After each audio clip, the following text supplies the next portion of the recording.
పురాణ బస్తీలో హిందువులు కూడా ధైర్యంగా ఉన్నారంటే వీళ్ళతో పార్టీ కలిసి పోరాడుతున్న మార్వాడీల వల్ల కూడా.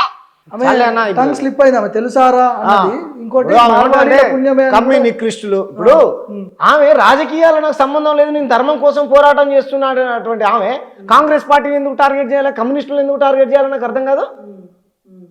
అంటే అక్కడనే నేను రాజకీయ ప్రయోజనం అర్థమవుతుంది కదా.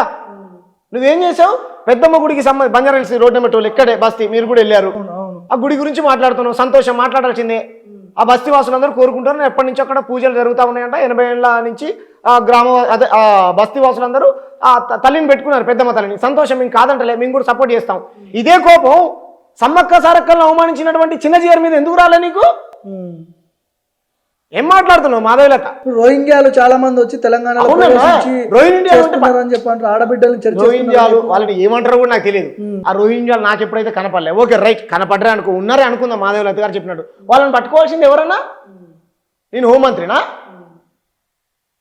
సెంట్రల్ బలగాలు ఏం చేస్తా ఉన్నాయి? నరేంద్ర మోడీ గారికి చెప్పొచ్చు కదా, రోహింగ్యాలతోని తెలంగాణలో ఉన్నటువంటి ప్రజలందరికీ ప్రమాదమే కదా, మనం పట్టుకో. ఏం మాట్లాడుతుంది మాధవిలత? రేవంత్ రెడ్డి గారు ఏమన్నా పర్మిషన్ ఇవ్వన్నారా కేంద్ర బలగాలు వచ్చి ఇక్కడ సెర్చ్ చేసి వాళ్ళని పట్టుకుంటానంటే? వాళ్ళకు ఉన్నాయంట. ఎవరికి? వాళ్ళు ఇక్కడే ఓటేశారు, ఆధార్ కార్డులు ఉన్నాయి, రేషన్ కార్డులు ఉన్నాయని చెప్తా ఉంది వాళ్ళకు. మరి దెబ్బలు తిన్నటువంటి దళితులకు లేవా? ఏదో చిన్నదాన్ని బుద్ధతోలు పెట్టి చూస్తూ ఉన్నారు అన్నట్టుంది. దళితుడిని కులం పేరుతో బహిరంగ ప్రదేశంలో తిట్టడం నీకు చిన్న సమస్యనా? నాకు పెద్ద సమస్యే.